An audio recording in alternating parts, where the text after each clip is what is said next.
Astra Avisask.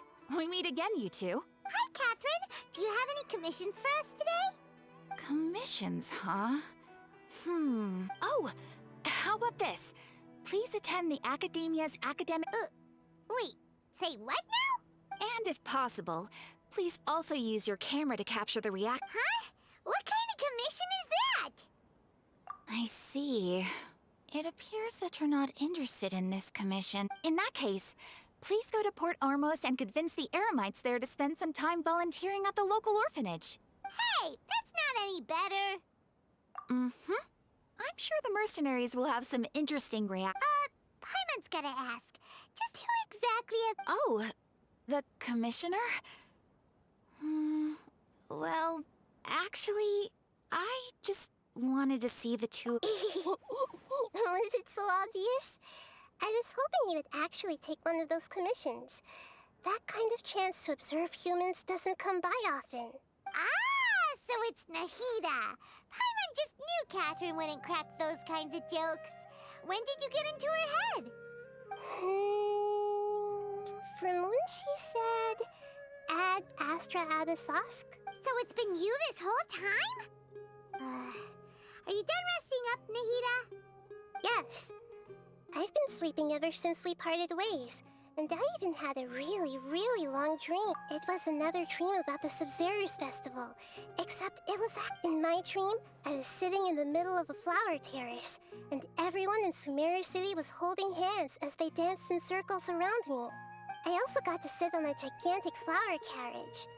Varus, the Knight of Flowers, raised me really, really high above the ground, and I was You know, Nahida, maybe your dream is how the Sub-Zerus festival really should be. It's meant to be a joyous time where everyone gets together to... Huh? Wasn't I describing a really happy dream? Why are you both looking at me like that? No, we aren't pitying you. That would only make everything worse. We just don't want you to feel too sad. By the way, have you had a chance to visit Dunyarzad? How's she doing? The Homianis haven't allowed any visits. Yes, I paid her a visit right after I woke up. She was resting at the time. Her condition is stabilized. However, since Elazar is a manifestation of the withering on the but for the moment, our top focus should still be figuring out what the sages are up to and... Right. Who knows what'll happen if they manage to pull off another scheme like the Samsara? So our first priority should be investigating and putting a stop to the sages' activities. As for how we should pull that off, Oh, good point. Sorry, adventurers. We're gonna be borrowing Catherine for a little while.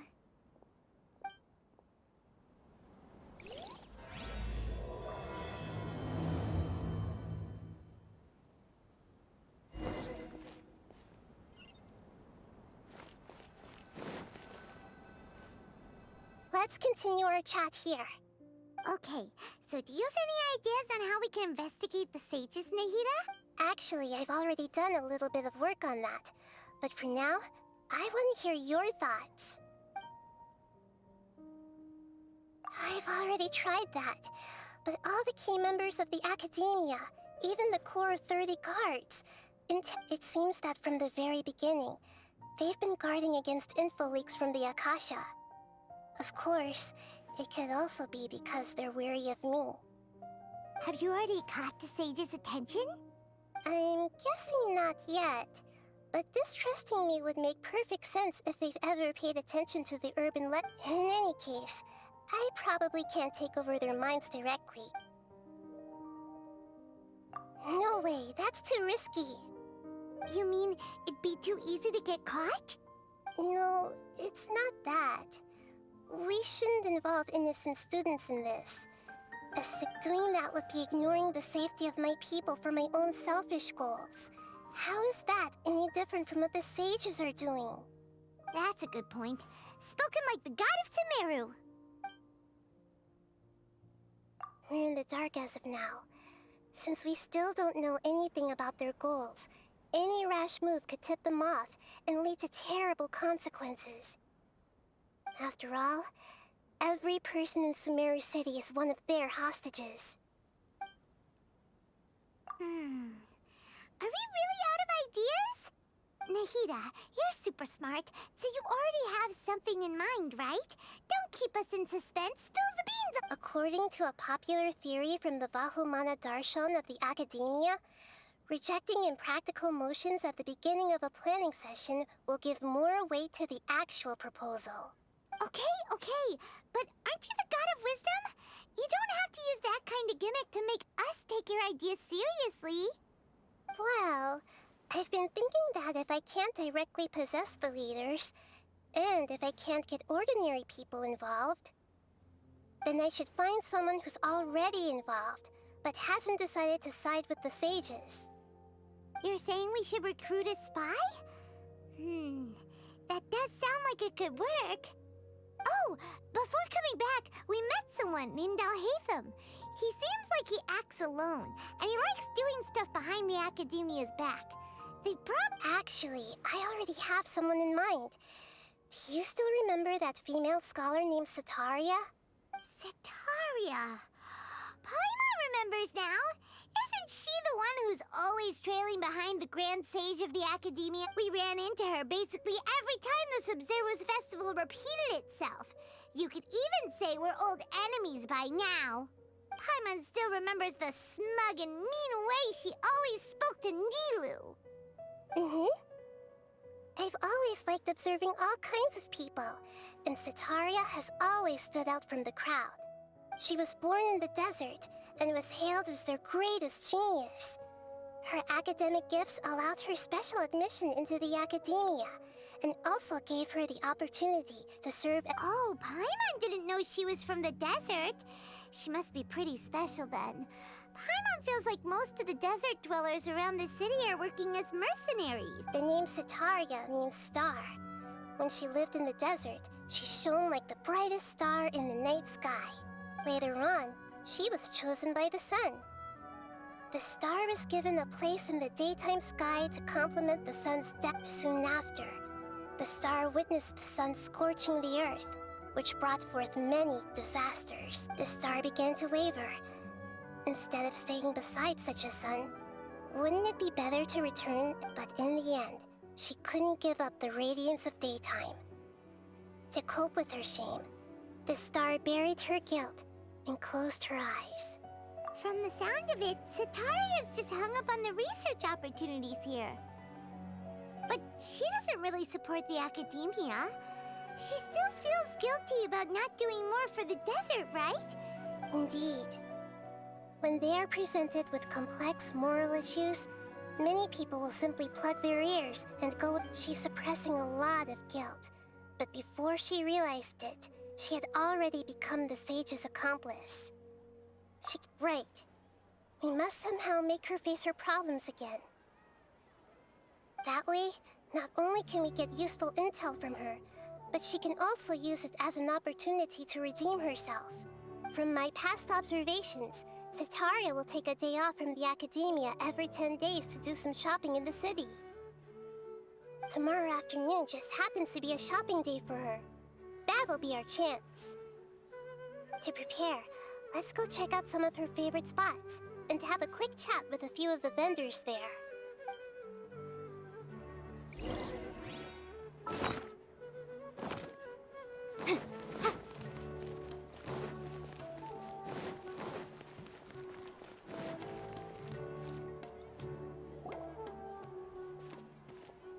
This should be Setaria's favorite fortune-telling spot. So should we ask the fortune teller about Setaria? No, I already have enough information on Setaria. The most important thing now is for you to pay attention to the vendor's talking style and key characteristics. Talking style and key characteristics? My poor lost lambs. Have you become troubled over your fates? The divine voice of wisdom often echoes between mine ears. If thou be blessed today by the gods, I may be able to show you the way. Huh? Really? Nahida, you've been whispering things to her? Shh. My friend here has some doubts regarding his future. Can we get a fortune reading for him? Of course, of course. In that case... It would seem that Harut and Marut are quite wary of you. Perhaps, at some time in the past, you have somehow offended the gods. Only mocking the god of Animo, questioning the Lord of Geo's financial savviness, and brawling with the god of Electro. Do those count? Oh, nothing. Go on, pick an aspect for her to divine. Love prospects?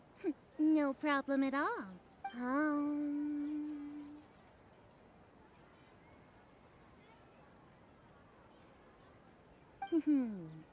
The gods have spoken. The truth shall be revealed. One who is fated to cross your path will appear on... Huh? So many people will fall for you. How could... Harut, Marut, did you two spoil my divination? I've never read a fortune so absurd. Actually, Paimon thinks this is probably the most accurate fortune-telling you've ever done. I admit that the orientation of today's celestial matrix is, suboptimal. As such, there will be no charge. Is that so? Well, that can't be helped. If you were to bring some food offerings for Harut and Marut on your next visit, perhaps they could help you reverse the wheels of fate.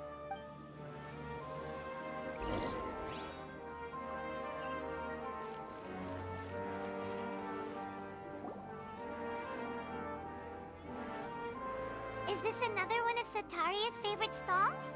Yep. It belongs to a king. His father helped Sataria a lot when she first moved to Sumeri City, so she still comes by whenever she has time. When I start talking with him, listen carefully to the details of our conversation. Ah, dear customers. Would you like to look at some pottery? We caught wind of your great craftsmanship, so we specifically came to take a look. Oh, I recognize you. Aren't you Miss Catherine from the Adventurers Guild? Sounds like I'm in for some... Speaking of, where did you learn this trade? I suppose you could say it all started with my dad. He's a mason by trade, but I picked up an interest in clay while apprenticing for him. After that, I began making pottery by myself in secret. And I simply changed trades when my works turned out well. Although it's a pity that I'm no longer making much use of the knowledge provided. That's nice. You're making a living doing something you love. So is your father still working as a... Oh no, not anymore. A few years back, he fell from a roof and broke his leg. Since he had already saved enough Mora over all these years, he's just enjoying the retired life in Port Ormos nowadays. I see. We wish him peace and happiness in his retirement. I'll have someone in charge of logistics at the guild come by another day for some goods. We'll leave you to it. Take care now. No problem. Rest easy, all our goods are sure to meet your every...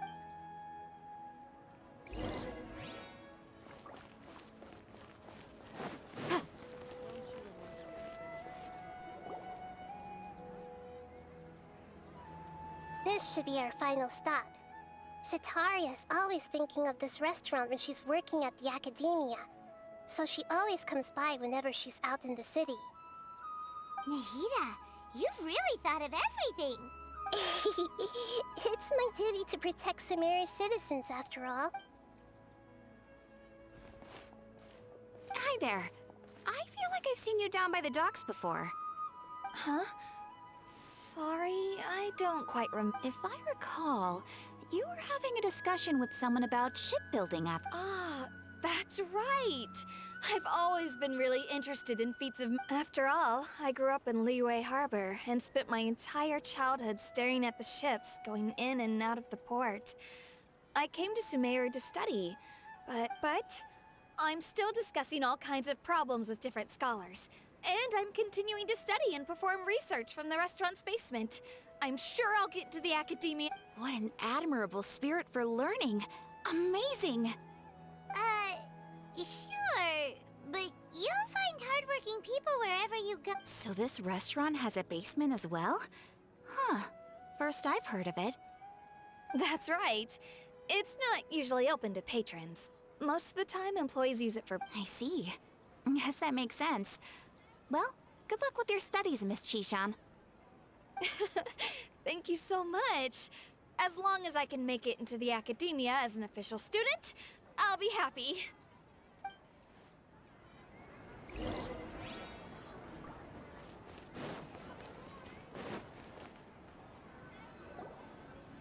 So, was that everybody? Mm-hmm. 3 familiar faces should be enough for Sataria. What's the point of all the information we've collected? Nahida, you still haven't told us how you're Sataria is already used to avoiding her problems, so we must find a way to break through her usual sensibilities. I remember that you mentioned that the Eremites in Port Ormos are all making a fuss about the upcoming resurrection of the Scarlet King. Although it's all just a boatload of nonsense, the fate of her homeland may turn out to be Sataria's soft spot. Oh, Paimon gets it now! You want to take advantage of the guilt Sataria feels about her homeland. Although she knows she should return home to help the people of the desert, all she's done is conspire with the sages. So how do we set that up? Well, the Scarlet King is long gone, and Sataria is also too smart to fall for any simple tricks. If we simply engaged her under the guise of the Scarlet King's believers, she would definitely be weary of us, and we may not get anywhere. But if we were to borrow some of her close acquaintances to talk with her, her reaction would probably be very different. So, you mean you're going to possess those people we just talked to? Yep.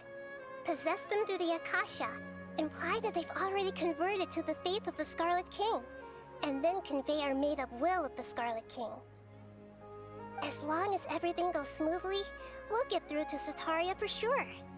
She'll never guess that we had anything to... Ah, so that's how you're going to use all the info we collected on these people. It's so that you won't slip up and break form. Possessing them will only work if you can manage to pass off as them. Exactly. So, best of luck with impersonating them. Huh? Best of luck? But we don't know how to possess anyone. That's no problem at all. I'll just share all their senses with you once I've possessed them. As long as you're also wearing an Akasha terminal, the effect will basically be as if you've possessed them yourself. Huh. That is pretty convenient. But why does he have to do this? Can't you do it yourself? Although I've been observing humans for a while, I've never been good at imitating them. You're not wrong. It's always been painfully obvious whenever you try to pass as Catherine. If it was at all possible, I would have preferred to leave these people alone. But seeing how things are now, I probably should just accept it and push on. Yeah, don't beat yourself up over it.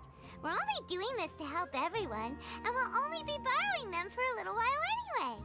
Alright, then let's give it a go tomorrow afternoon.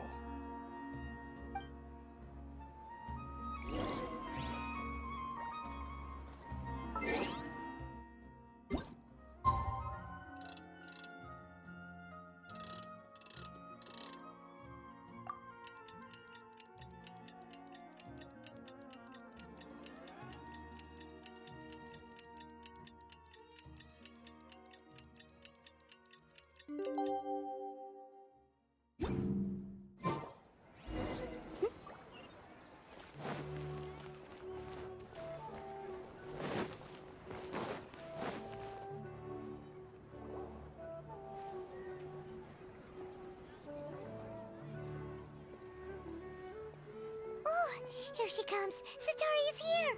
Let's quietly follow her. Once she starts talking to her acquaintances, we'll find a safe spot to begin possessing them.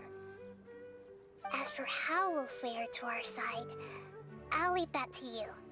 I trust you'll know what to say.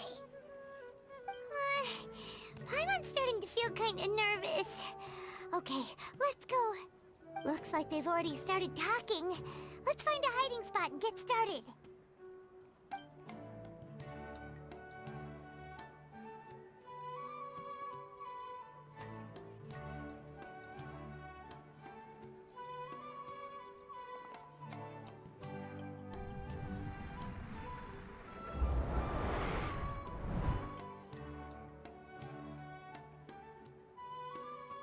That's right. You really can't force anything when it comes to love. And besides, everyone around me has a very different background and outlook. Are you still listening to me, Nabia? Oh, of course I'm listening. You were talking about troubles with your love life, right? I heard everything you said. Okay then. You just seemed a little distracted for a moment there. Strange. Your cats seem pretty worked up. Is something wrong? I always thought they were quiet, happy kitties.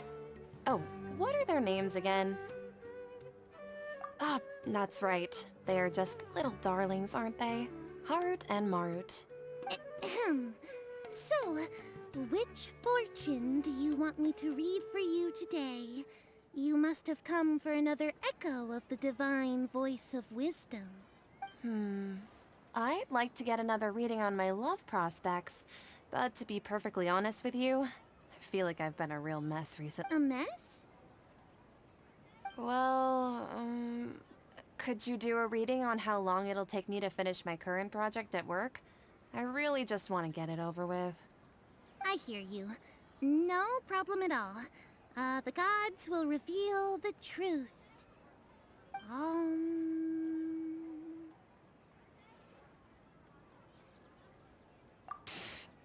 Sorry, your new laugh is just so hilarious. I couldn't help it.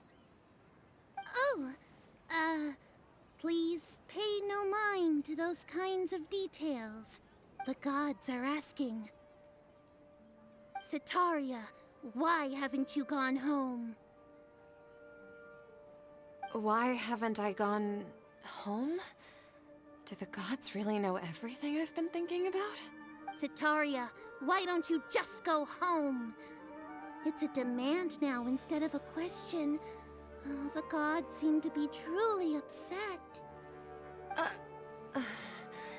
I'm sorry. I know I failed the gods.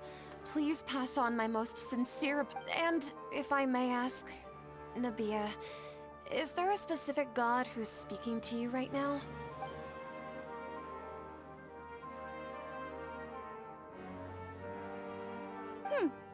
What an inconsiderate and naive question. The god who is speaking to me is, of course, the wisest and mightiest of all. The Scarlet King? No wonder he would make such a demand of me. Oh, wait a second. Even though news of the Scarlet King's resurrection has been spreading like wildfire, it's all just a misinformation campaign from the academia. How can the Scarlet King still exist in real life?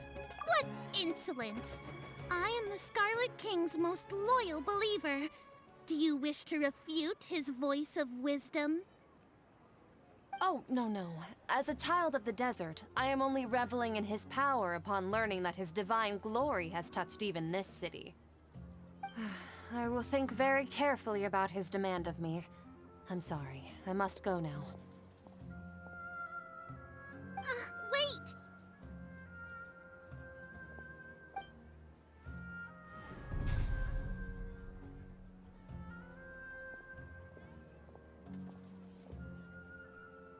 Whoa, she just ran off in a hurry. Well done. Sitaria didn't seem to suspect anything amiss. To have something she's been trying desperately to avoid show up out of nowhere and berate her, that must have shaken her to the core. Aw, Nahida, it seems like you understand human emotions really well after all. All I know are some abstract Harava-taught theories. In any case, my time with you has shown a lot of them to be utterly useless. Anyway, enough of that. Let's hurry and catch up to Sitaria. He's out of Keem's now, right on cue. Let's get ready to possess him right away!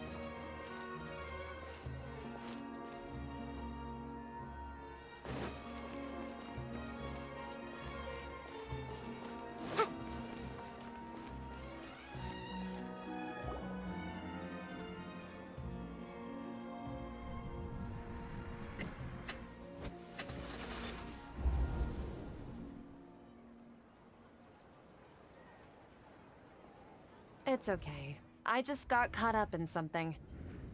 Oh, actually, didn't you ask me to help you look for work? What kind of work were you looking for again? Oh, right.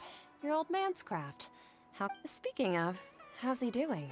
Is he feeling any better? Huh? Wasn't he nursing a leg injury? If I recall correctly, his strong arm... He sprained his arm a while back while trying to show off his strength. I thought you'd heard. Actually, while we're talking about him, is he still... Yeah, he's been retired there for a while. If you could find the time, please write him a letter. Please pass on that recently, faith in the Scarlet King has taken root in Port Ormo. He has a quick temper, and has always been a devout follower of the Dendro Archon. I don't want him to get into a fight with those Scarlet King believers because of a difference in beliefs. Oh? So, who are you siding with in all of this? The Academia or the Scarlet King? I'm so jealous of you. You were born a child of the desert. Yet you chose to betray the Scarlet King, and now you spend all your time with those crooks from the... Akeem! You don't mean... you've also become a believer of the Scarlet King? What's so strange about becoming a believer of the wise Scarlet King? In fact, aren't you the strange one? The one who still can't pick a side? Can't pick a side? Me? Whoa! Paimon had no idea you'd be so good at this! You really zeroed in on the issue and put it right in front of her. It might feel a bit overwhelming for Setaria. But once everything is over, I'll be sure to pay her a visit to her mind and explain everything.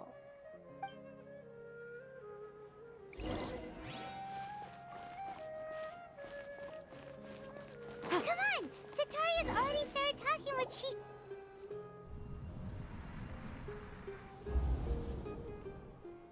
So, Shishan, have you noticed anything weird in the city lately?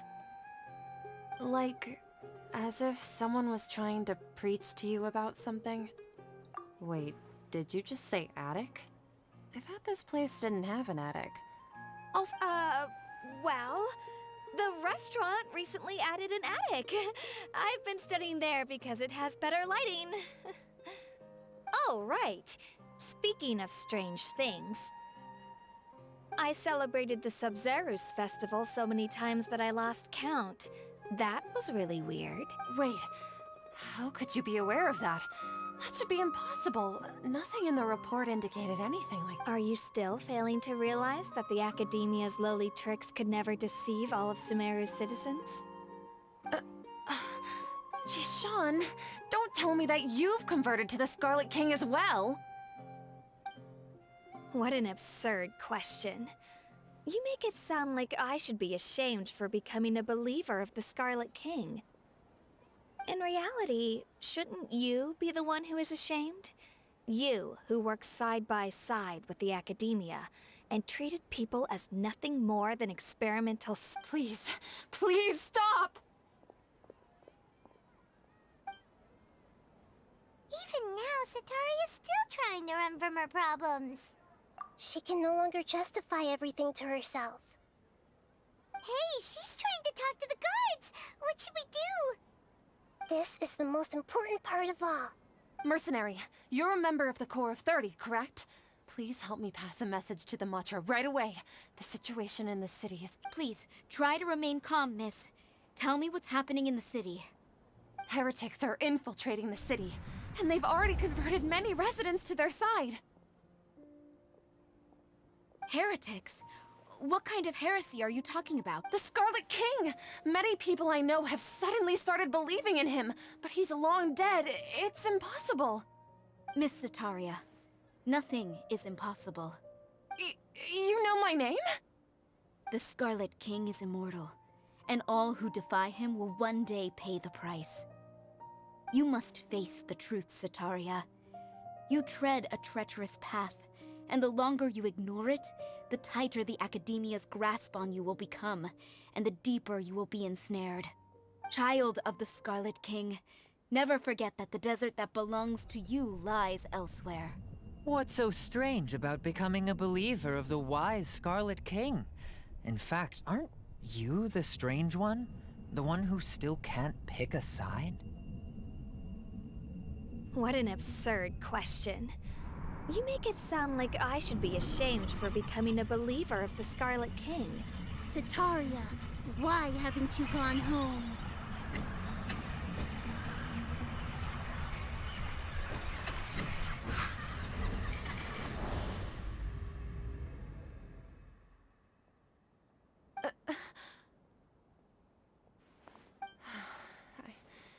It seems that no matter where I run, I only keep finding more believers of the Scarlet King. I've also been running from my guilt this whole time. Guilt over my part in the Sage's plans, and from ignoring the letters from the children of my... But no matter how much I may try to ignore or get rid of it, my guilt always comes back. You won't necessarily lose your research opportunities by facing the truth. Besides, did you really want to conduct your research while carrying such... How do you know me so well? Are you truly just a believer of the Scarlet King? Or are you the god himself? That's not important. The important thing is to pass judgment on the Academia and its sages, and to correct their mistakes. If you could provide some assistance in this matter, perhaps it could serve as a form of atonement. I've actually never believed in the gods, but I've always believed in serendipity. Your appearance must be a fated opportunity for me to get out of this wretched situation. Please tell me, what can I do for you? How much do you know about the Sage's current activities? I was just one of the designers for the massed dream harvest scheme, which is what happened around the Sub-Zeru's festival. But I know very little about the full scope of the overall project. I'd assume that only staff with the highest clearance would have access to those confidential documents. I've just been working to meet the Grand Sage's specified requirements. However, there's something that's been really bothering me.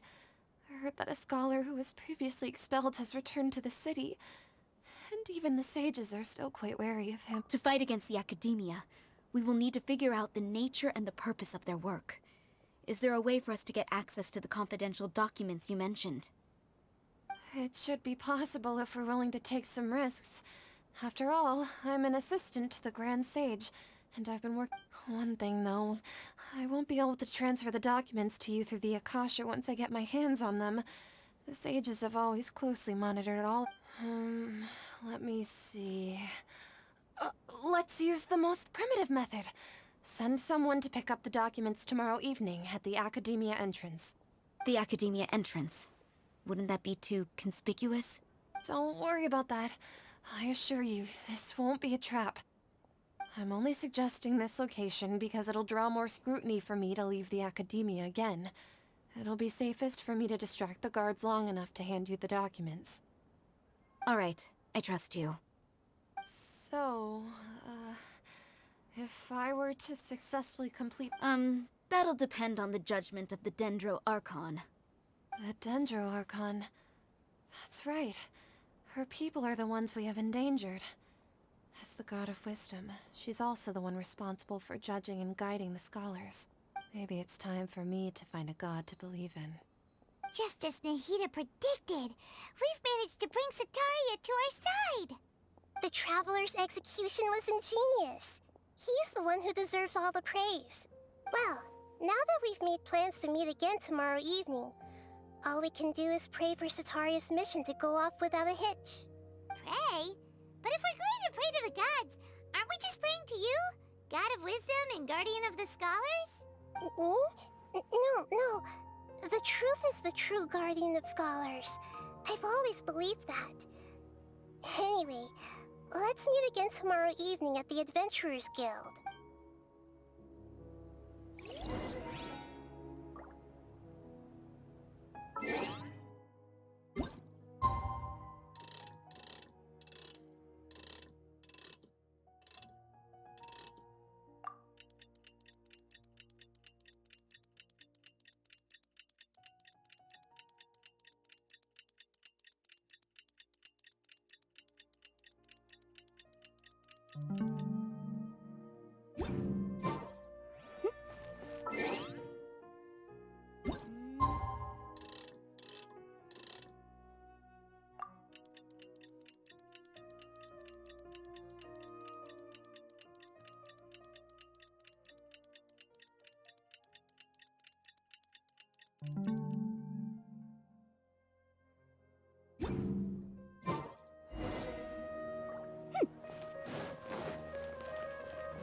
Catherine, we're here!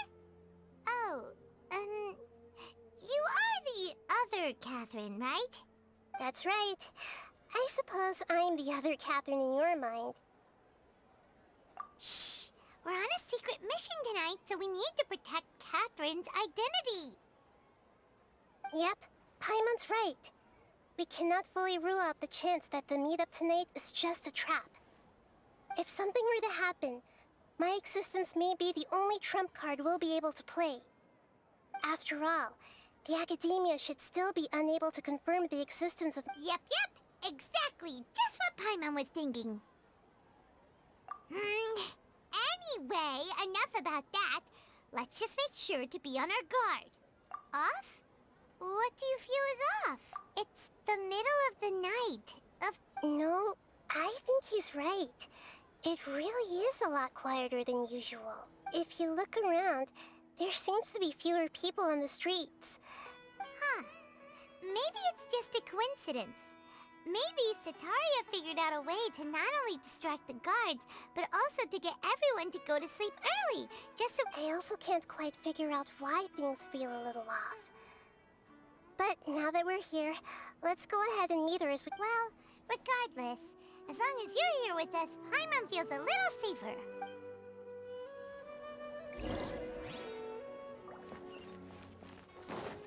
Huh. There really aren't many people out right now. Let's hope it'll be this quiet in front of the Academia, and that Sataria managed to distract all the guards.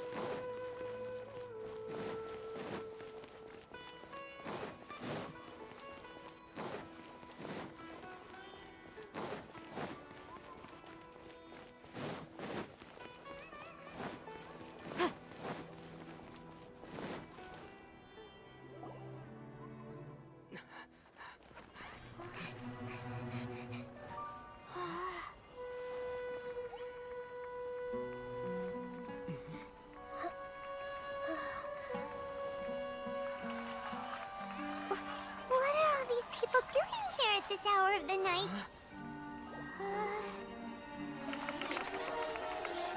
Ah, the triumphant hero returns at last. And to a rather spectacular welcome, even if I do say so myself.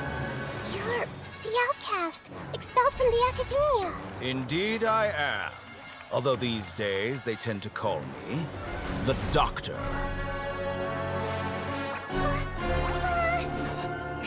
If you're looking for your researcher friend, she has already been taken into confinement. With some basic caution, she could have discovered the listening device on her person. Clearly, she lacks the degree of rigor expected of a true scholar.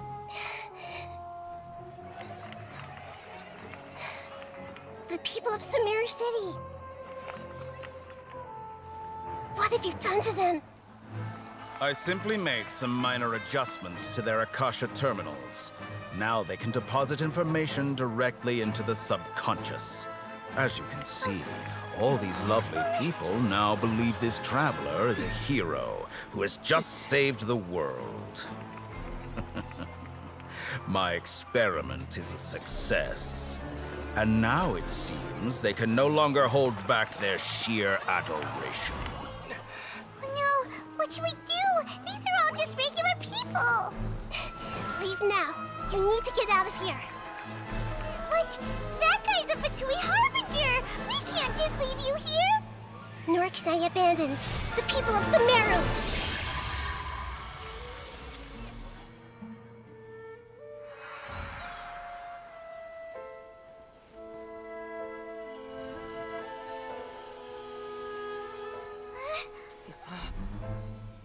Don't worry. We'll meet again outside of the city.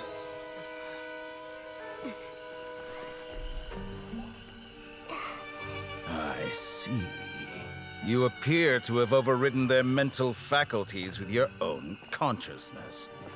To possess such a powerful mind, you must be the God of Wisdom.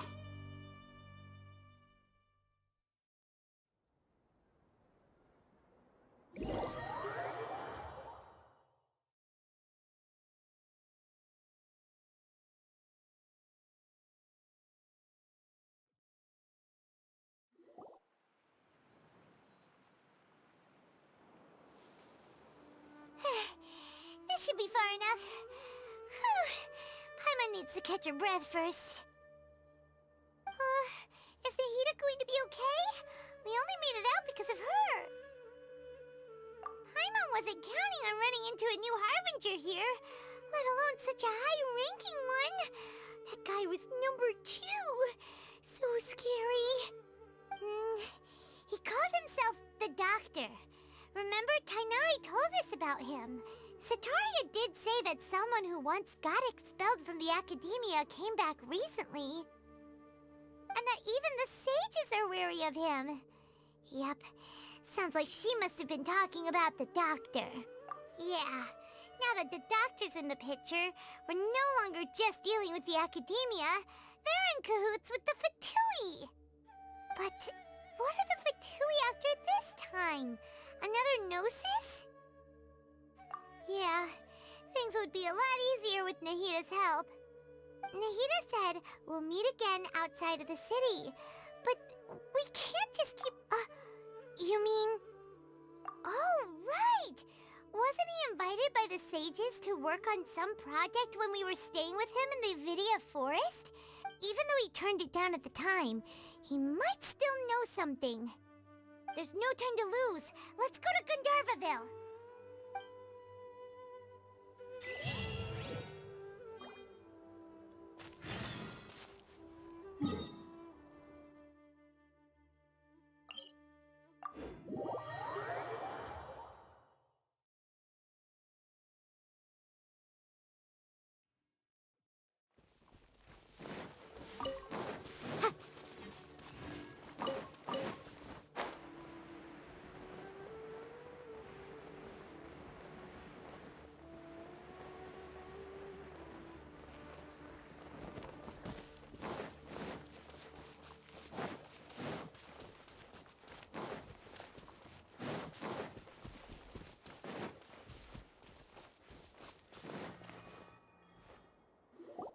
Hold it right there.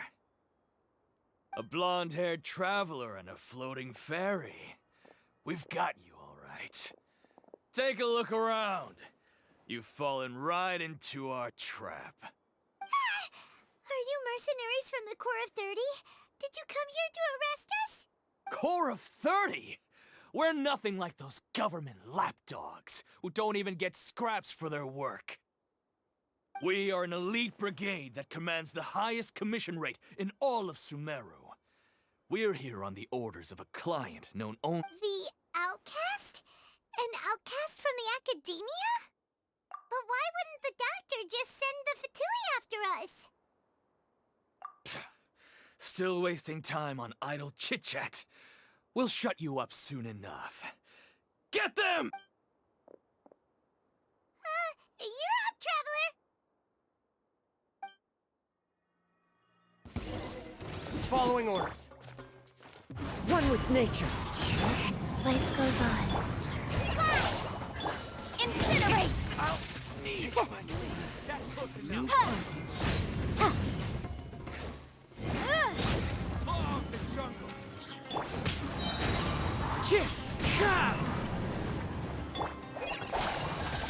Motion to compel.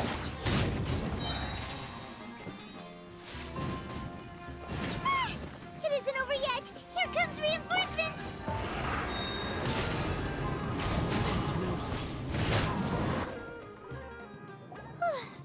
That was pretty rough. Is that what elite mercenaries are like? Yeah, looks like we'll have to keep our guards up. But this doctor guy seems like a pretty tough opponent. He knew exactly where to set up an ambush. Did he predict that we would try to find Tainari? Going up against smart people is tough. Anyway, let's keep going.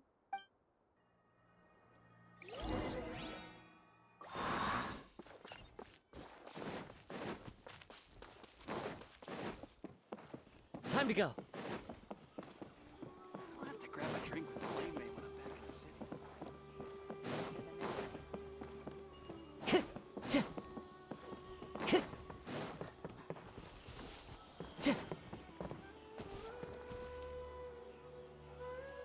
Oh, it's the Traveler and Paimon. What are you two doing back here? Kale, it's nice to see you again. Are you doing all right?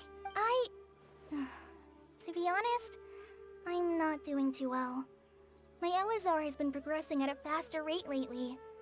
And as a result, Master Tainari has taken me off the patrol schedule. He will only allow me to stay here and coordinate other people's tasks. Oh, Kale. Speaking of Tainari, did he go off on patrol? We're here to talk to him. Oh, Master Tainari? He just left the Avidia Forest a little while ago. He was... he left? What? Isn't Tainari always saying that he never wants to leave the Avidia Forest? He even turned down the Sage's invitation. I thought it was weird too. Master Tainari always prioritizes his work as a forest watcher above everything. He almost never leaves his post. No, I only found out that he left through a message he left behind. He also made sure to delegate all his tasks using a schedule. To leave in such a hurry? I'd guess he had something urgent to take care of. Master Tainari originally studied in the Amorta Darshan of the Academia, and Pardis Eye is something like the Amorta's research base. Many rare shrubs and grasses have been planted there for research. I know that before he became a forest watcher, Master Tainari once spent a long time conducting research at Pardis Eye. A research base, huh? Gotta wonder what kind of research Tainari just decided to work on all of a sudden. Oh, we don't have a lot of time, so let's go look for him at Pardis Eye. Don't worry. I'm fine. I'm used to living with Elazar by now. If you run into Master Tainari, please send him my regards. Got it. Will do. See you later, Kale!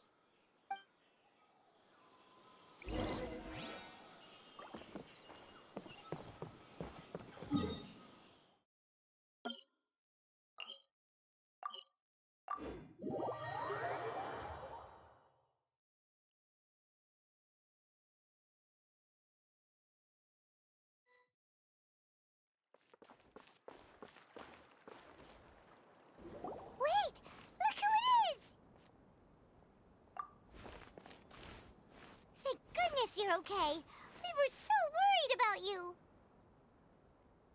Hey! This was supposed to be a touching reunion, but you're ruining the moment! Actually, it's very smart of the Traveler to be wary of me right now. After all, the Doctor has shown that his technology can apparently even control human minds. Plus, it's not like you could have known what happened after we split up and I was facing the Doctor by myself. Even a pool of stagnant water after a torrential storm can occasionally pass as a patch of sky. Paimon feels like only the real Nahida could come up with such an obscure analogy. Huh?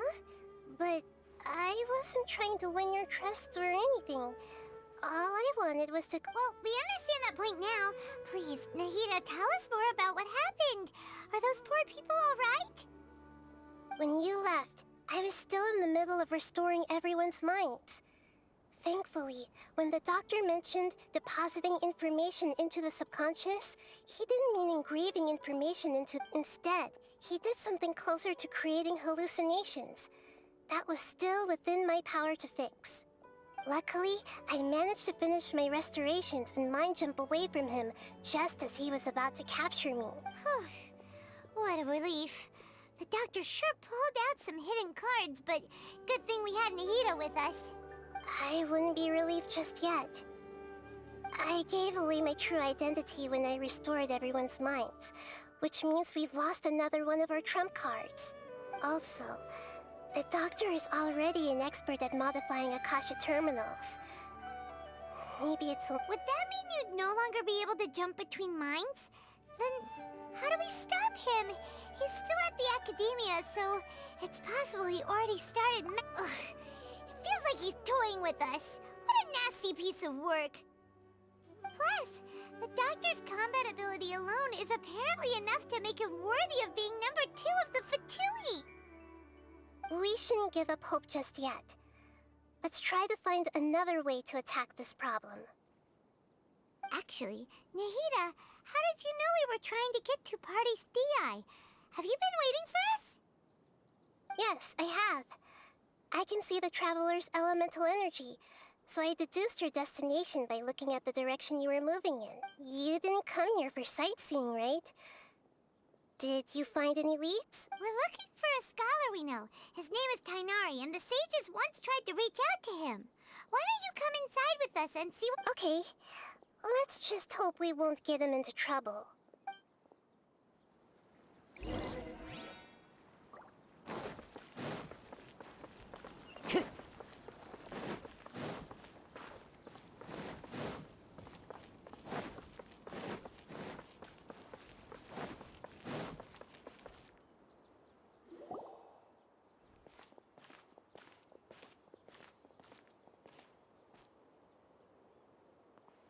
Traveler? It is you! Ah! The voice! It's Hypatia! Ah, what a pleasant surprise! It's so nice to see the two of you again. Who's this? She's a scholar we met in the Avidia Forest. When we last saw each other, she was still training in the... what's it called? Satyavada life? Oh, I see. That's right, we're old friends. You've come at just the right time. Ever since I've come here, hardly anyone has even talked to me. Hypatia, you're way too excited about this. Actually, for you to leave the Avidia Forest means... you're not in training yet? Wait, no. Did you already finish your training and reach Pariporna life? What do you think? My consciousness has already managed to make contact with the divine. You did it! Congratulations! It's so exhilarating to share this sublime joy with others at long last! When my consciousness made contact with the gods. Ah, what a supreme and unparalleled... That sounds incredible! Oh, all right. Actually, please wait. I haven't forgotten my promise, remember? I promised to help you understand what you saw from Irminsul once I gained deeper insights. My current self has not only gained true insight, but I can even help you establish a direct connection to the consciousness of the divine. You can do that? I've never heard of anything like that, but if you want to give it a try, I'll do my best to protect your consciousness during the process. Hold on. I brought some spirit borneal with me. This is still a crucial part of the ceremony. We're using that incense again? All right now. Hold my hand. I'll help you establish a pathway to connect your consciousness. Okay. Ready?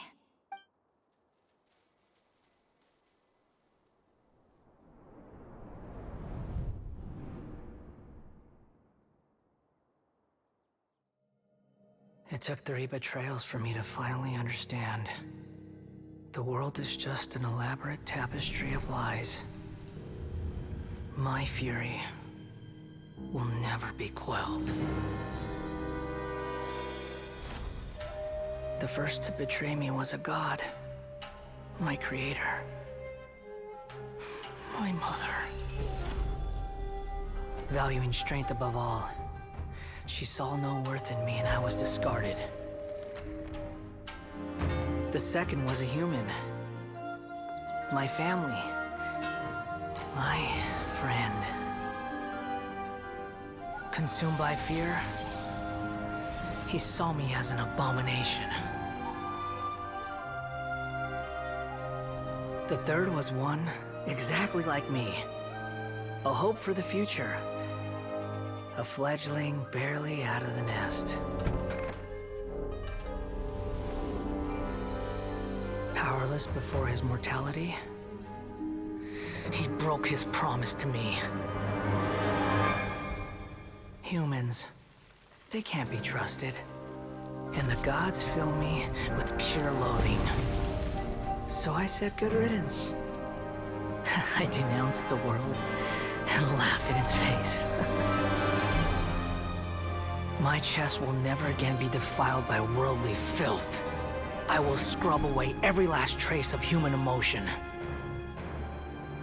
Then it will be empty, a blank slate, and ready to receive a supreme gnosis, brimming with pure divinity.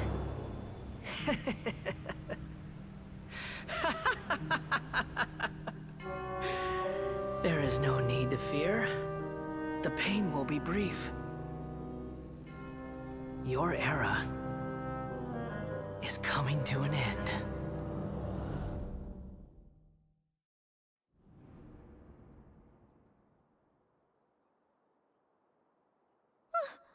What was that? Did we actually just see the Balladier's memories? Everything matches what we know about him. But how is he connected to the divine consciousness that Hypatia was talking about? You saw it, right? You felt it, right? Such a majestic god! Such a noble will! Alas, shame. If only that which beats within my chest wasn't a filthy mortal heart. Do you understand now? I'm afraid this is no periporno life, but rather... Ah! You... Why are you so mean to me? Why is everyone hiding? I found divine wisdom. Shouldn't I receive praise and honor? Haven't I uncovered that light in the darkness? Hypatia? That's how I always thought everything should be. Wait. Have I... already lost my mind?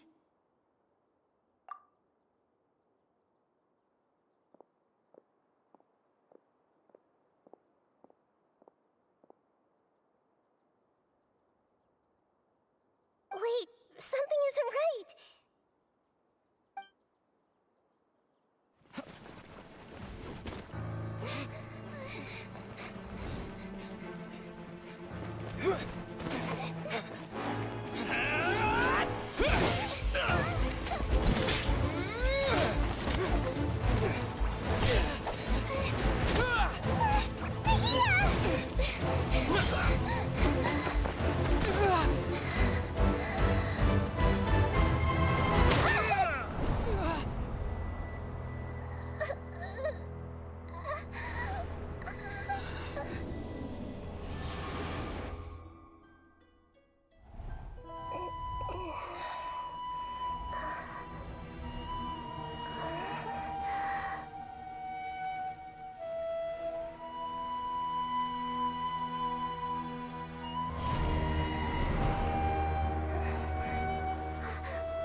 different. Oh, the Traveler's back? Nahida was controlling your body for a while. It seemed like she jumped over to you as an emergency measure right before the Catherine puppet was destroyed. After that, Tainari heard the commotion and came over. He helped us defeat the mercenaries and then he ran with us all the way here. What? You swapped places? You mean your consciousness also went into Nahida's body? Wait, then where is Nahida's consciousness? Where is... I never imagined that an individual's consciousness could be transferred around like this. Had I not seen it with my own eyes, I would have never believed it. Also, while we were running, the consciousness in your body told me to pass on a message. She said, "The doctor has found a way to trap my consciousness, so I can't journey with you anymore. But even in a moonless night, a shower of starlight can still drown out illusions and lies." Oh no! Nahida's trapped in the sanctuary. Was that message all she left for us? It's pretty vague. Oh, that makes sense! Since the doctor captured her, she won't be able to say anything without him knowing. She's being extra careful. Even in a moonless night, a shower of starlight can still drown out illusions and lies. Huh. Paimon knows the moon illusions and lies are from the alchemical divination at the Sub-Zero's festival. Didn't Nahida use a starlight analogy before? It had something to do with Sataria. Oh, that makes a lot of sense. Huh. Do you think Nahida was telling us to go find help in the desert? But she isn't with us anymore. Paimon, you said Sanctuary of Surasthana. Does this mean that this Nahida you're talking about, the consciousness who is occupying the Traveler's body, is the Dendro Archon? Your guess is correct, but the situation's a bit complicated, so it's really hard for us to explain right now. That's all right. A scholar's curiosity doesn't need to be appeased right away. As for the complicated nature of the situation, safe to say I have witnessed that for myself. I've spent some time with you, and it looks like the Dendro Archon's also on your side, so I trust you. Thank you, Tainari. Oh, actually, we came here to ask you a question. What do you know about the project that the sages have been working on? Ah, that. While I was indeed invited to join that project, the sages were always secretive about its scope and goals, so I eventually declined. All I know is that that project has something to do with the restoration of Irminsul. Huh? Did you see something when you were in Nahida's body? What? Do you have any evidence?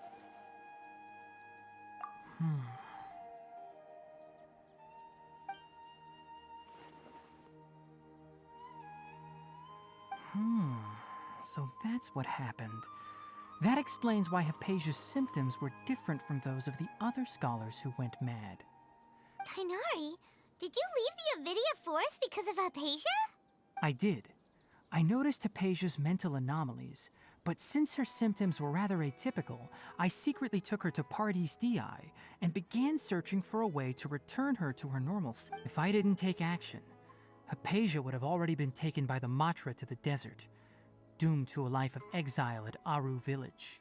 Now that you mention it, I knew the Academia has never thought particularly highly of Lesser Lord Kusanali, but I still didn't expect them to do something as arrogant as creating a new god.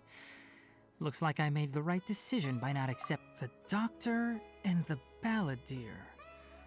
We have 2 Fatui Harbingers in Sumeru. From your description, I don't think they've completed their project. There may still be room for us to intervene, but then, what is the connection between creating a new god and restoring? Yeah, it feels like we're still nowhere close to figuring out the sage's goals. Right, we've pretty much gone over everything we need to know, so we should head out. How about you, Tainari? I'll stay here for now. I still want to try a few more things to help Hypatia.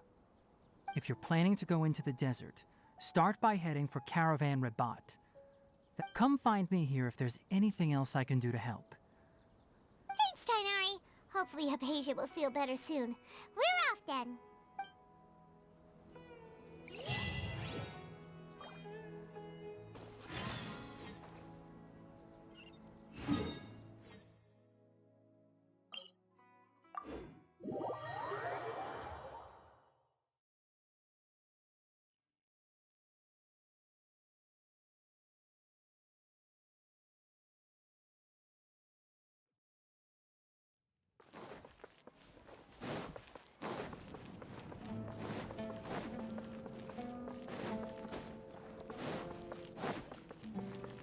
Time to go.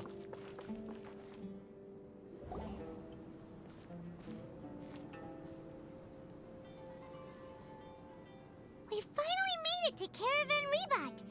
It's pretty lively here. So, just past this wall is the desert, huh? Oh, wow.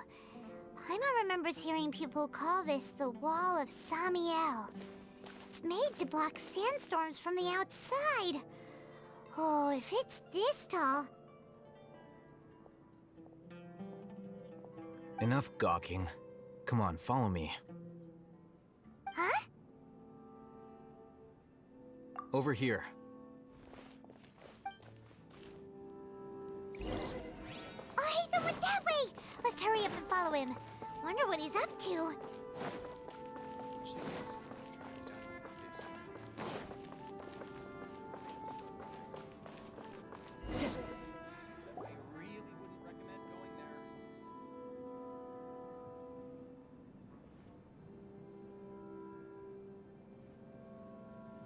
What the... Where did he go? How did we lose him? They were just here a second ago. More Eremite mercenaries? Who are they working for this time? Anyway, Traveler, You were too careless. You should have noticed those hopeless amateurs trailing you a long time ago. There's no need to thank me. I've never cared to keep track of personal favors. All I did was correct a mistake I happened to come across. It's a habit I developed at the academia. you really gave Paimon a scare, Alhaitham. We never thought we'd run into you here. Last time we met at Port Ormos, didn't you say you were going back to the academia? Wait, don't tell Paimon that you're here to take us back on their orders! Oh, so you've already landed yourselves on the academia's hit list. I can't say that I didn't expect. However, had I wished to turn you over to the academia, don't you think you'd already be the Eremite's honored? Oh, right. You do have a point. I have no interest in running errands for that project. As a scholar, I've always belonged to the camp that promotes researcher autonomy.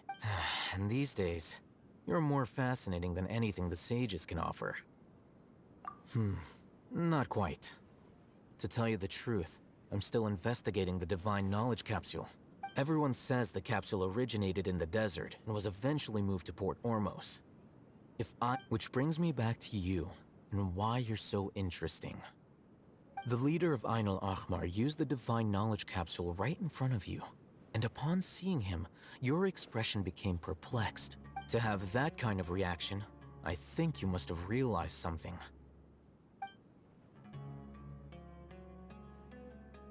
Alhaitham, you really have a ridiculous eye for detail.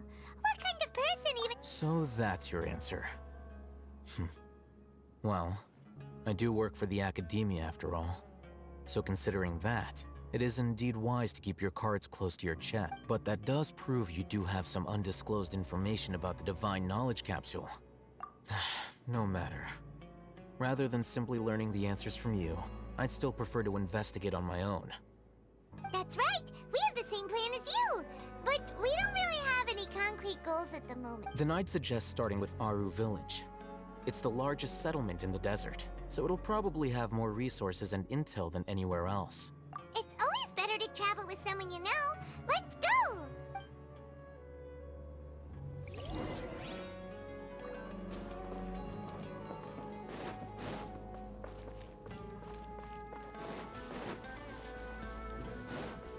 Wind Strider. Time to go.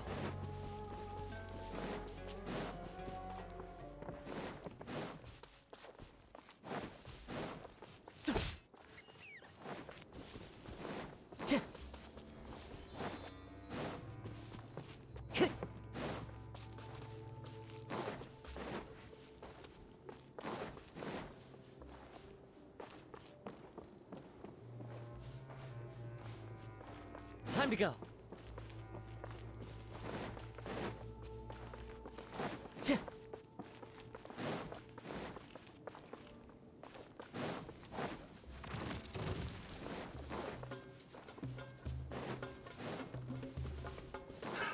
Another test subject.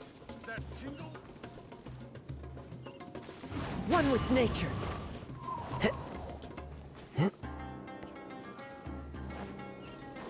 Time to go.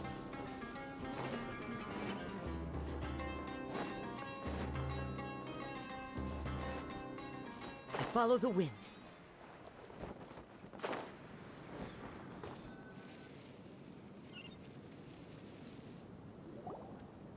Before us lies Aru Village, the safe haven of the desert folk. Whoa, this landscape is really something else. What a cool place!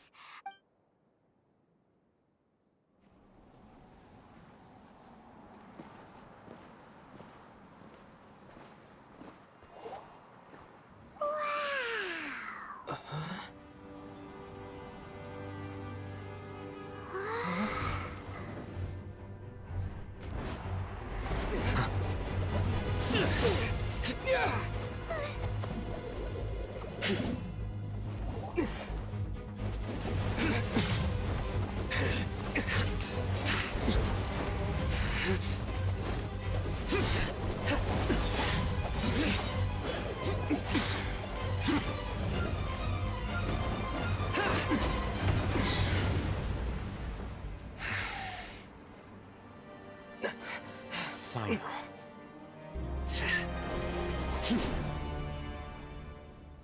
Unless my memory fails me, we have barely spoken 2 words to each other before now at the Academia. Would you care to enlighten me as to when and how I invited the General Mahamatra's wrath? Oh, Hatham. Do not think you can escape my judgment just because you managed to escape my attack. Judgment? So that's how you'd characterize your actions here, is it? Or would elimination perhaps be a more accurate description? Had I used my full strength, not even this traveler would have been able to stop me. Though styled like an assassination, I sought only to ensure that my target would be unable to flee or resist. Standard practice for the Matra, as well. Seemed to me more like your own personal touch. Who is that, Alhaitham? Did you call him General Mahamatra? Yes. General Mahamatra Sino, head of all the Matra at the Academia. He's a formidable hunter, and the ultimate nightmare for any who have committed academic crimes. You seem to have placed a lot of trust in Alhaitham, to the point of blocking an attack for him. If I were you, I'd never choose to side with him. I wouldn't believe a single word that comes out of his mouth. I have been pursuing this scribe for a long time. I urge you, stand back and do not seek to defend him any longer. Has Alhaitham done something wrong? Paimon doesn't think he's as bad as you've made him out to be. I won't waste my breath explaining things. Alhaitham, I saw it during our fight. Take it out. The divine knowledge capsule you're hiding on your person. Unless you want me to retrieve... Very perceptive of you. Nothing escapes a Matra's senses. Wait, the divine knowledge capsule? Didn't it fall into the Matra's hands in Port Ormos? No wonder you speak with such confidence, Sino. But I must admit, I'm very curious. What does this capsule mean to you? And why, as General Mahamatra of the Academia, are you all alone in the desert? As far as I'm aware, the other Matra have been speculating about your disappearance. Have you been given a mission that's, let's say, morally dubious? If I was the real target of your mission, what was stopping you from simply using your authority and resources to judge me within the walls of the Academia? I should have known you'd be difficult to deal with. You two? Ugh! What should we do, Traveler? Paimon feels like we can't trust Well, look at you two, acting all tough and self-righteous over there. Wait, Dia?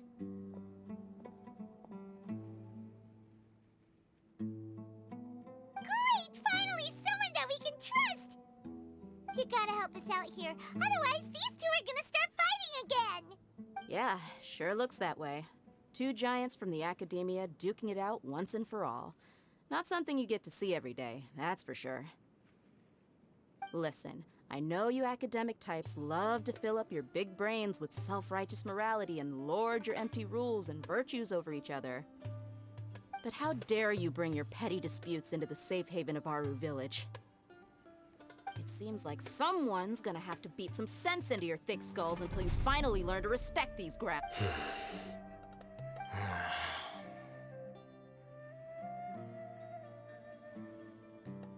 Hey, did either of you hear a word I just said?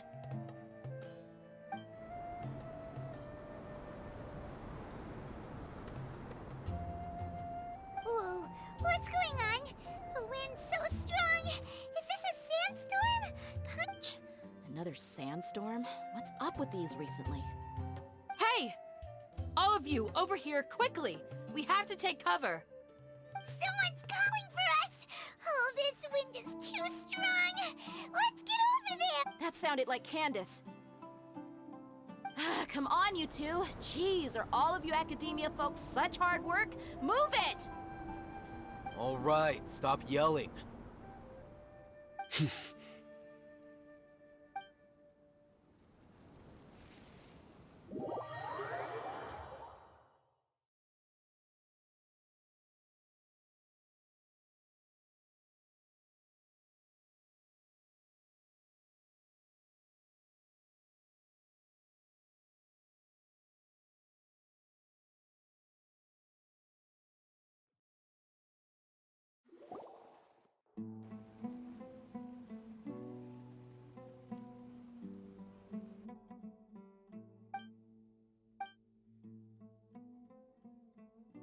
Well, this is pretty awkward.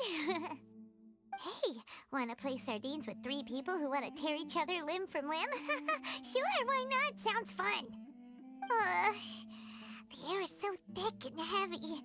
Paimon can hardly keep floating anymore. My sincere apologies, everyone. This is the home of our village chief. I will have to ask you to make do with this small room until the sandstorm dies down. Please, let me introduce myself. I am Candace, protector of Aru Village. Our savior has come at last! Nice to meet you, Candace. The name's Paimon. Thank you so much for helping us.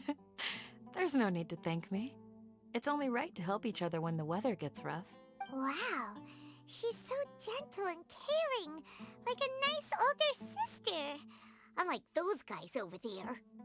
All right. Now that we're all better acquainted, we should return to the topic at hand. As a guardian charged with the responsibility to protect my fellow villagers from harm, I was observing your conflict from afar, even before the sandstorm started. And now that you have set foot within our village itself, it is all the more my responsibility to make absolutely sure that you pose no threat whatsoever to us. So please, have an honest and sincere conversation with one another, and put your hostile feelings to rest. If anyone dares to start anything again while they are under this roof, I will not hesitate to send them out for some quality time with the creatures of the sandstorm. Oh, on second thought, Paimon may have misjudged Candace's character. And that goes for you too, Miss Dia. Do I make myself clear? All right, we got it, Candace. That's what I like to hear. I was supposed to be a mediator, but I might have gotten a little too involved just now. Anyway, one of those two should probably start talking. Wait, that was you trying to be a mediator? I have nothing to hide, so there's no shame in explaining myself. While Alhaitham wasn't wrong about the other Matra not knowing my whereabouts, it's not because I've been assigned a morally dubious mission. Rather, I've chosen to exile myself. Huh? Exile your... A little while ago, I discovered that there was data missing in the Academia's project planning and development files. What little they did report clearly did not match the project's actual progress. As General Mahamatra, I had the responsibility and authority to request an audit. However, to my surprise, the person responsible for the erroneous data. I tried to investigate the issue myself before submitting a formal audit request, but I soon found that all leads and potential pieces of incriminating evidence were carefully concealed from me. I began to realize that they were cautious of me from the very beginning. Unsurprisingly, the Grand Sage rejected my audit request as soon as the submission reached his desk. He even said to me, "The power of the General Mahamatra is granted by the sages. You have no right to judge us." So they really are up to no good. I realized then that to the Grand Sage, the Matra are nothing more than tools for the sages to assert and maintain their control over knowledge. The vows that we took, the principles that we strive to uphold, they are meaningless to the Academia of today. I believed it would be wise to flee the Academia before the sages had a chance to take action against me. This way, they can no longer see nor predict my actions. I will never give up on this investigation. There's no need for someone else to give me power or authority. Once I find the— Sino seems to have the same goal as us. We're all investigating the sages. Plus, now that he's no longer the General Mahamatra, he somehow feels a lot less scary. Well, Sino, if that's your story, then why did you see Alhaitham as a target? When I was investigating the matter in the Academia, I overheard a conversation between Alhaitham and a sage. The sages asked you to investigate a blonde-haired traveler. Do you dispute this, Alhaitham? What? Like many parts of the project, this assignment was undocumented. Now throw in your suspicious behavior with the Divine Knowledge Capsule, and I think we deserve an explanation. Yes. I was indeed tasked with investigating the Traveler. Alhaitham! After all, the promised reward was so great that hardly any scholar could have refused. The sage told me, once you've completed this assignment, I can give you a glimpse of divine knowledge. A most enticing offer. Unfortunately, those academics don't know me at all. Their words contained one key piece of information, namely that divine knowledge indeed exists. That gave me all I needed to know. From my perspective, the sages are far from trustworthy. Think about it. Isn't it a little strange they're so willing to share divine knowledge with anyone, even as a reward? So, I began my own investigation following the lead of the Divine Knowledge Capsule. In the end, I realized my wisdom in committing to this rather than— Had I been less guarded, I probably would have ended up like that Ain al-Ahmar mercenary, incapable of remaining sane for long enough to hold a conversation. You mean that the sages originally planned to dispose of you, using one of those capsules that drive people insane? I'd already given up on the assignment by then. I only told the Academia I was waiting in Port Ormos for you to appear so they wouldn't suspect anything.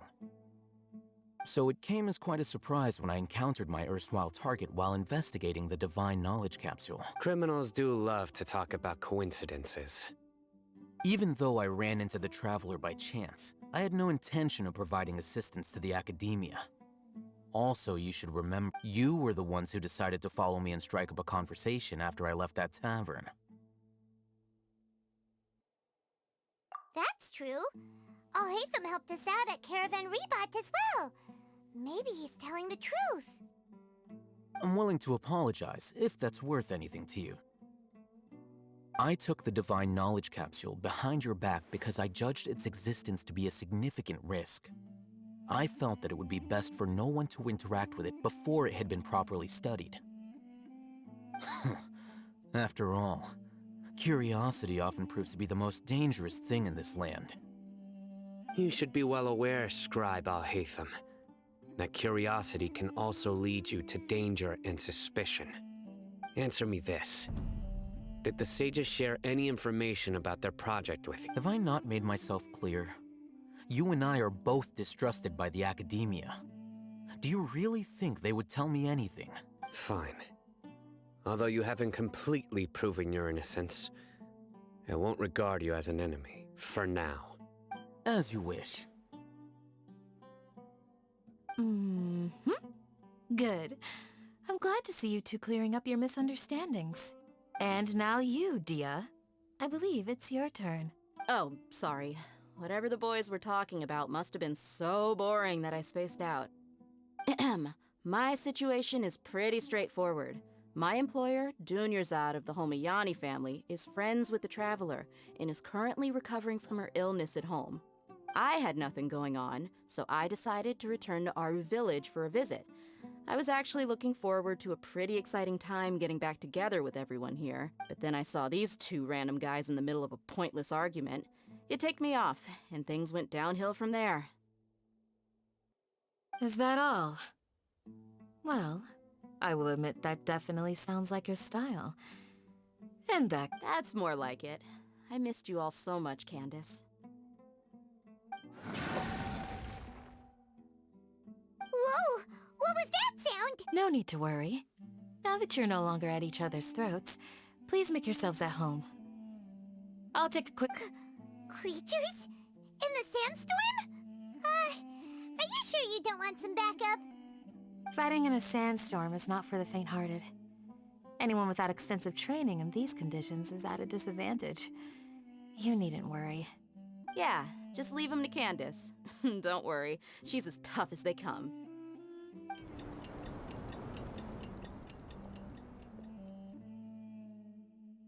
The wind's died down. That means the sandstorm's over, right? Candace still isn't back yet, though. Is she alright? Maybe we should go out and check on her. When you put it that way, even I'm starting to feel a little worried. All right, let's go. We've been here long enough, and the boys are as chatty as the floor.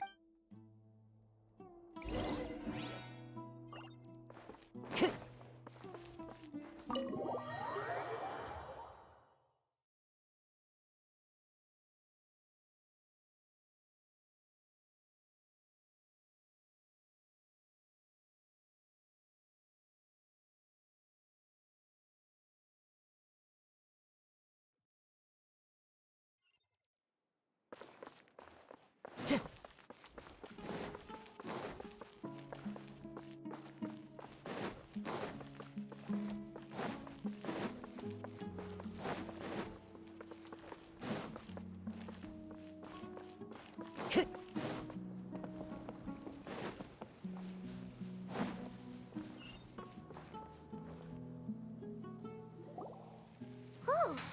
Candace, you're still fighting? You've been out here dealing with these creatures the entire time? Yes. They just keep coming in waves. I've lost count of how many I've defeated. Before I realized it, even... Ah! Here comes another wave! Leave this round to us. I got interrupted earlier, but now I have something to take my anger out on. It's been quite a while since I've seen the Flame Mane in action. I'll leave these to you then. I'll be sure to put on a good show. Let's go!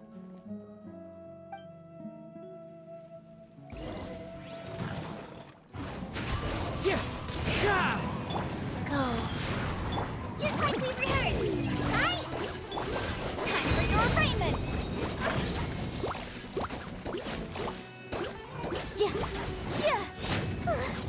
Here comes another wave. When are they ever gonna let up?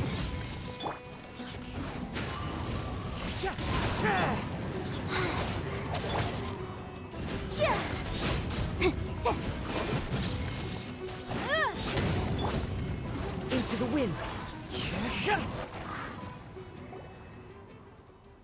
The creatures stopped appearing. Was that the last of them? What we fought just now was probably the aftermath of the sandstorm. So we Well fought, everyone. No injuries, I hope.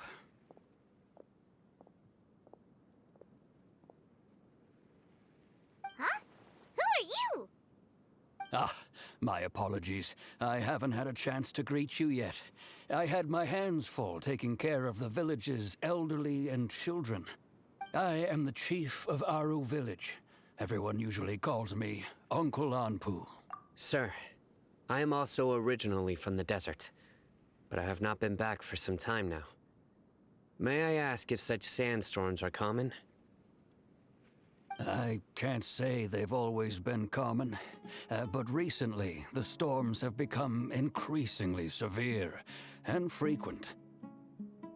Besides sandstorms, we also occasionally get earthquakes. According to an investigator who stayed in the village a while ago, these unusual natural phenomena are related to the withering of Irminsul. Another effect of Irminsul's withering.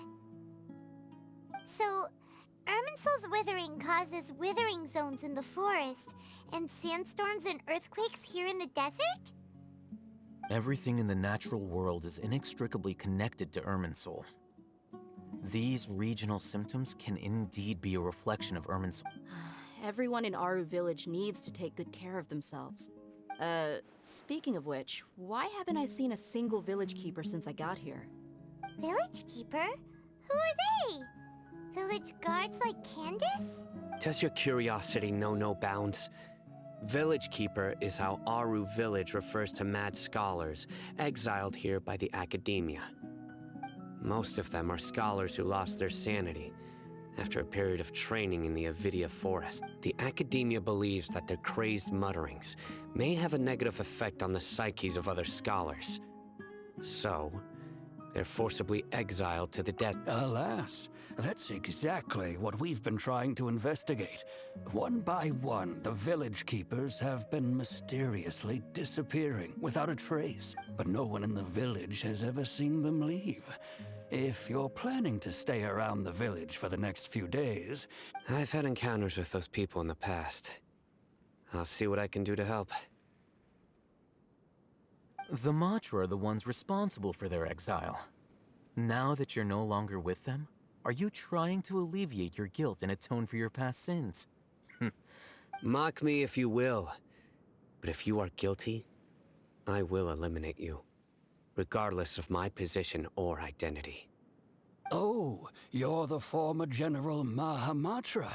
You must be an expert in these kinds of investigations. Thank you for your help. Is it because you're reminded of Hypatia? Oh, these poor scholars. First they lose their sanity, now this! But, is it really a good idea to tag along with Sino? You seem like you really don't trust him. I'll be grateful for the assistance. No doubt you will do a better job than some of my former subordinates. Let's start by finding a spot to share what we know so far.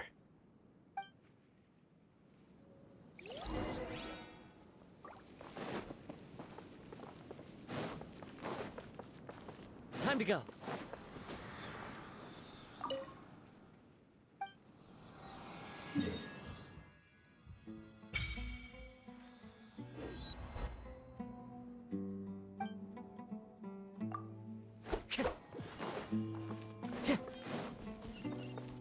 Time to go.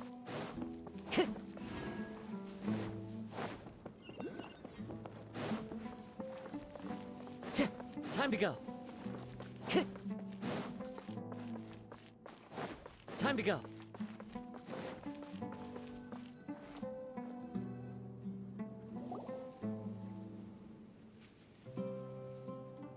Although I've sent myself into exile, I'm still doing essentially the same things as before. Do you still have any questions for me before we start our investigation? One of my former subordinates told me that this title has its origins in a strange incident. The academia has long exiled mad scholars to Aru Village. A mysterious phenomenon exists here. When mad scholars first arrive, they are as incoherent and deranged as before. But after spending some time here, initially, The people of Aru village greatly resented having to take in the mad scholars.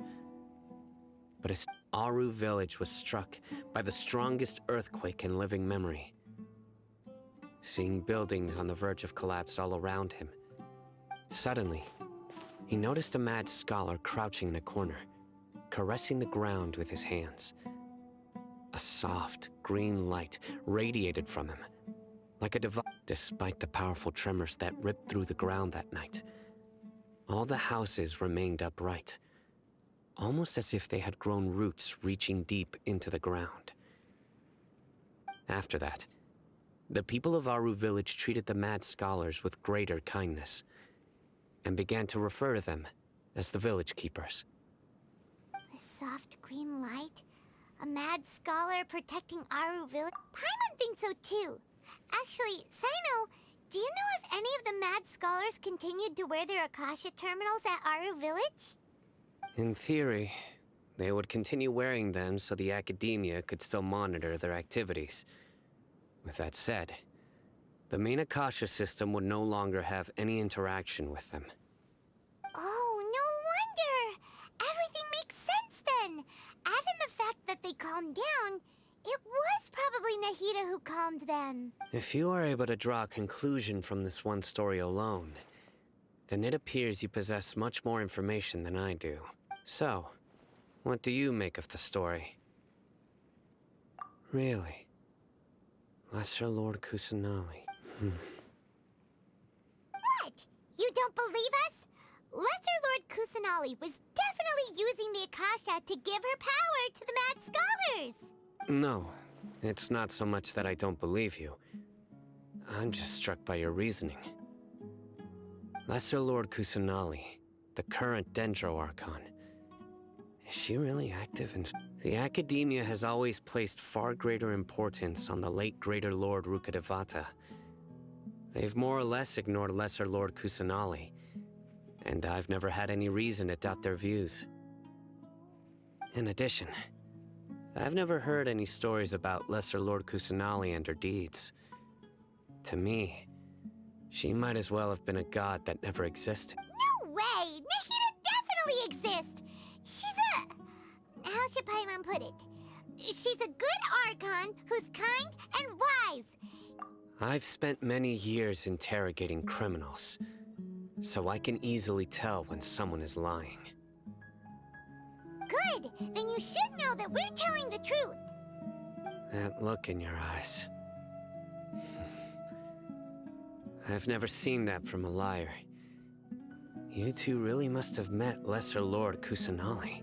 How can this be? To think, our Archon has been amongst us this entire time. Alright, now it's our turn to put our skills to good use for this investigation. But easier said than done, especially since we don't have any leads. Maybe we can start by knocking on some doors. Excuse me, are you here to help me find my grandpa? Huh? Who are you? By the sounds of it, a resident of this village. My name is Isak. You'll help me find my grandpa, right? Is your grandpa a mad scholar? Hey, don't say that. Grandpa is just Grandpa. Why do you have to call him that? The person you're referring to is not a local, yet you are. Why do you call him Grandpa? Grandpa is just Grandpa. He's my family. I heard everything you said to the village chief. Please, you gotta take me with you. I want to find my grandpa. I swear I'll help. I won't be a nuisance. Ah, so you're the one who was eavesdropping on us around the village chief's house. I was planning to go out and take care of whoever it was, but I had a vague feeling that they didn't harbor any ill intent. Whoa. Hatham wasn't kidding about Matra having sharp senses. Sino, he's just a kid. All he wants is to find his grandpa. Let's find a way to help him. Sorry. I was only listening in because I wanted to know where Grandpa went. Honest. If you don't believe me, you can ask Miss Candace. All right. But first, Let's confirm the facts with Candace.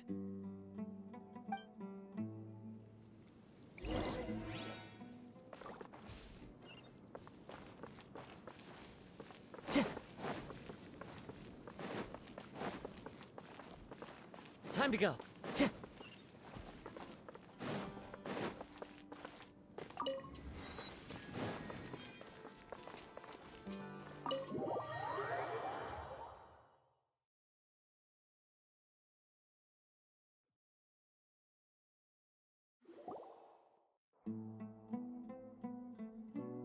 Sino is super vigilant. Is this what all the Matra are like? Ah, you're back already. We just wanted to confirm something with you. Do you know a boy by the name of Isak? I had a feeling he'd go looking for you. Huh? You knew this would happen? Yes. Although he tried his best to stay hidden, I still noticed him eavesdropping outside the window. He really wants to get his grandfather back. Isak's parents were both Eremite mercenaries who rarely returned to the village after finding employment in the city. He was raised by his grandfather. Unfortunately, it was only a few years before his grandpa passed away. Isak was still very young at the time, so various families in the village took turns caring for him so he could survive. Later, an elderly mad scholar arrived at the village. Isak thought the scholar bore a striking resemblance to his grandfather. However, the scholar was unkempt in appearance and incoherent in speech. Although Isak referred to the man as his grandpa, he was afraid and didn't dare to approach him. One summer night, the oft mumbling and bumbling grandpa suddenly calmed down and seemed to become more lucid. He even noticed Isak hiding in the distance. So Grandpa walked up to Isak and patted him on the head. He even took Isak to the entrance of the village, where he patiently taught the boy the names of the stars, and accompanied Isak until he fell asleep. The next morning, Isak woke up and wanted to go find his grandpa again, only to realize his grandpa no longer recognized him. It's said that those who saw the scholar claimed he no longer appeared to be crazy, but appeared to be living in his own world. Isak was thrilled that his grandpa was able to find peace and would follow him all the time, asking him things like, "Grandpa, want me to take you somewhere fun?" Or, "Grandpa, could you tell me stories about the stars again?" All this somehow just makes Paimon feel really sad. It seems like they both deserve so much better. Perhaps. Nearly everyone who lives in the desert has some form of hardship or regret. But even so, we must still continue on with our lives. It's also my reason for fighting. I must continue to protect this land.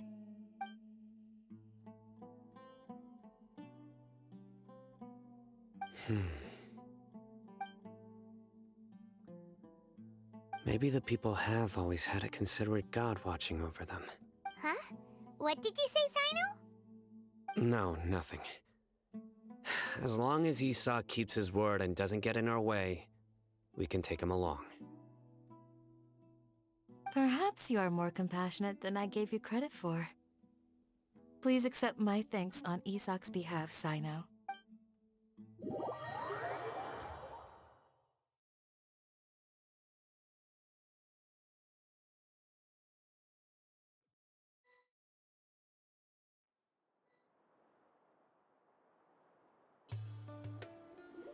Hey, Isak!